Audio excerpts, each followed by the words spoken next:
Praise the Lord.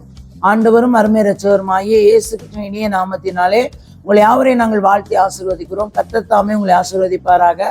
இன்றைய தேவ வார்த்தை எசேக்கியேல் 22ஆம் அதிகாரம் 30வது வசனம் 31வது வசனம் சொல்லுகிறது பாருங்க.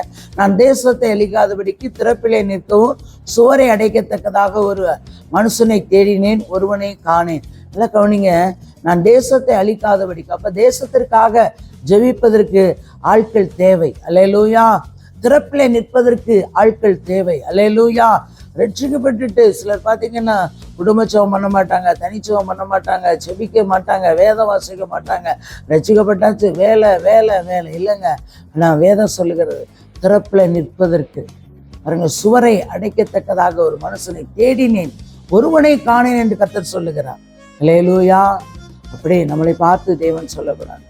திறப்பில் நிற்கிற மகன், திறப்பில் நிற்கிற மகள், என்னோடு பரிந்து பேசுகிற மகன், என்னோடு பரிந்து பேசுகிற மகன் என்று கர்த்தர் சொல்லணும் பாருங்க.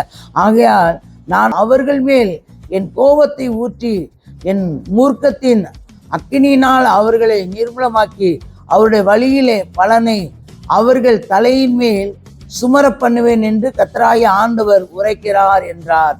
அல்லேலூயா. நல்லா கவனிங்க, இங்கே பாருங்க, தேசத்தை அழிக்காதபடிக்கு திறப்பிலே நிற்க சுவரை அடைக்கத்தக்க ஒரு மனுஷனை தேடினேன், ஒருவனையும் காணேன். அப்ப திறப்புல நிற்கணுங்க. திறப்புல தேசத்திற்காக, அதிகாரிகளுக்காக, ஆளுநர்களுக்காக, நண்பர்களுக்காக, உறவினர்களுக்காக, திறப்புல ஏன் உங்க குடும்பத்துக்கே திறப்பிலே நிற்கிறதுக்கு திறப்பிலே நிற்க வேண்டும். அப்ப நிற்கும் பொழுது தேவனே என்று நோக்கி கூப்பிடும் பொழுது அவர் உங்களுடைய ஜெபத்தை கேட்டு பதில் தருகிற தேவனாயிருக்கிறார். அல்லேலூயா. அவர்கள் மேல் கோபத்தை ஊற்றி, நம்ம மேலே கோபத்தை ஊற்றாதபடி கோபித்து, அவர் கோபித்தால் நாம் நிற்க முடியாது. அல்லேலூயா.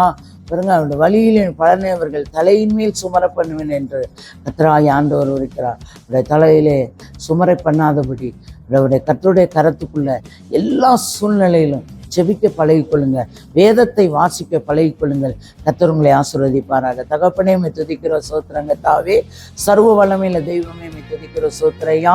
ஆண்டவரே உங்களுடைய கரத்துல தருகிறோம். தேவன் பொறுப்பெடுத்து ஆசீர்வதிக்கு பெரிய பெரிய காரியங்கள் இயேசுவின் நாமத்தில் நல்ல பிதாவே. ஆமேன் ஆமேன்.